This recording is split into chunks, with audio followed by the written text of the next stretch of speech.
On TVC News Updates, the Nigerian Senate has received a fresh list of 7 ministerial nominees sent by President Tinubu for consideration, screening and confirmation. The list was transmitted to the Senate through letter, which was read by the President of the Senate, Godswill Akpabio, at plenary earlier today.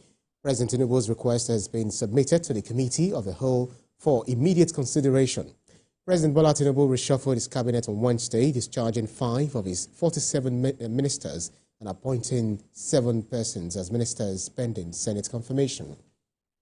Now, here is a breakdown of the cabinet reshuffle as announced by the President. The 5 ministers discharged by the President are Minister of Women Affairs, Uju Kennedy Ohaneye, Minister of Tourism, Lola Adejon, Minister of Education, Professor Tahir Maman, Minister of State for Housing and Urban Development, Abdullahi Gwazo, and Minister of Youth Development, Jamila Bio Ibrahim.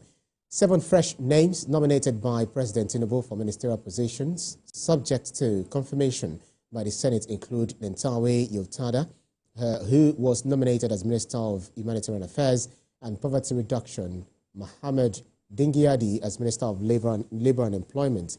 Bianca Ojukwu was nominated as Minister of State Foreign Affairs, Jumoke Oduwole as Minister of Industry, Trade and Investment, while Idi Mokhtar Meha is to head the Ministry of Livestock Development. Others are Yusuf Atta, nominated as Minister of State, Housing and Urban Development, and Suwaiba Ahmed as Minister of State for Education. Now, aside these new nominations, President Tinubu also reassigned some ministers. Current Minister of State for Education, Yusuf Sununu, is now Minister of State, Humanitarian Affairs and Poverty Reduction. Current Minister of State for Health, Tunji Alausa, is now Minister of Education.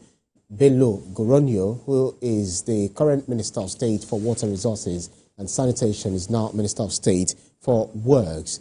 Others are Abubakar Momo, who is the current Minister of Niger Delta Development, has now been reassigned to the Ministry of Regional Development.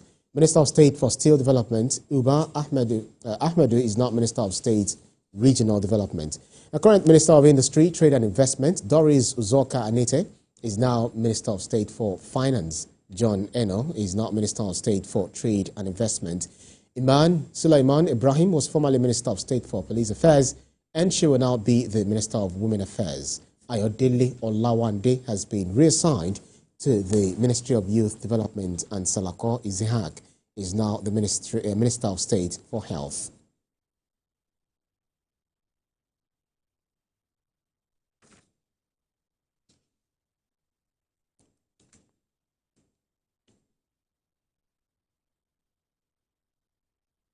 Now, moving on to other stories. Banks are losing so much to cybercrime. This was made known during a meeting between the Commissioner of Police and heads of financial institutions in Lagos on ways of better security or better to secure them, especially ahead the Yuletide. Senior correspondent Ivy Kanu reports.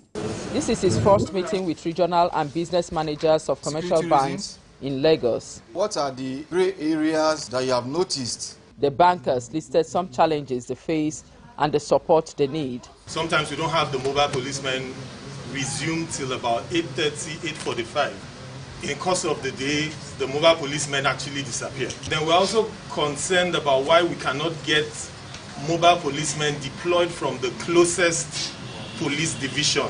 We submit the document, but a lot of times it's almost as if there's more interest in a bank staff coming than the transaction or what it is about. When I send my people to make this to honor these invites, they are treated like criminals. I think it's something that will be very interesting if I can get a police order or something today and I go to a platform where I can, punch a reference and I confirm it. Banks are losing so much in terms of the cyber fraud and they seem to be more daring. The CP provided answer from deployment of mobile officers, cyber crime to treatment of staff when invited by the police. These cases may take us outside the shore of Nigeria, and every country has their own laws and code of operations. Security architecture in the Yuletide, part of the reason why I invited you here. So when we invite you, we don't treat you as criminals. We call you helpers in our investigations. The source of a mobile man determines the service you get. Also, the chairperson of Police Officers' Wives Association, Lagos State, Mrs. Ishola Abiola, and her team paid a courtesy visit to the command. It was an opportunity to highlight their challenges. All we have come to do here, first and foremost, is to receive your blessing, because we can't operate without the blessings of our husband. The drainage is really threatening the building. And we also have another issue concerning the powering. Don't really have a bus for us to convey us from one destination to another. Whatever will make poor Lagos function properly, we'll do it for you. The commissioner advised the women to make the home front peaceful for his officers. Ivy Kanu, TVC News, Lagos. Now, the chairman, House Committee on Federal Roads Maintenance Agency, Aderemi Oseni, says efforts are underway to address food shortage through improved road networks. He said this during a visit to the leadership of the All Progressives Congress in Oyo State. Olaido Yewole has more in this report. According to the Nigeria Bureau of Statistics, Nigeria's food inflation rate has reached a staggering 37.7% as of September 2024, representing a significant increase from the previous year. This surge is attributed to various factors, including currency depreciation, rising imported food inflation, and domestic pressures such as insecurity, low agricultural production, and high input costs. In view of this, lawmaker representing Ibarapa East and Ido Federal Constituency has voiced concerns about the challenges farmers and traders face in transporting goods and services across Nigeria due to bad road networks. The challenges that we have in the area of market prices equally is a function of our road failure.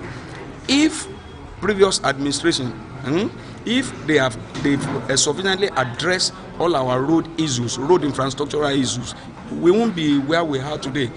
The failure of all these road infrastructures were not caused by Mr. President, and that is the need for us, every one of us, to be a little patient.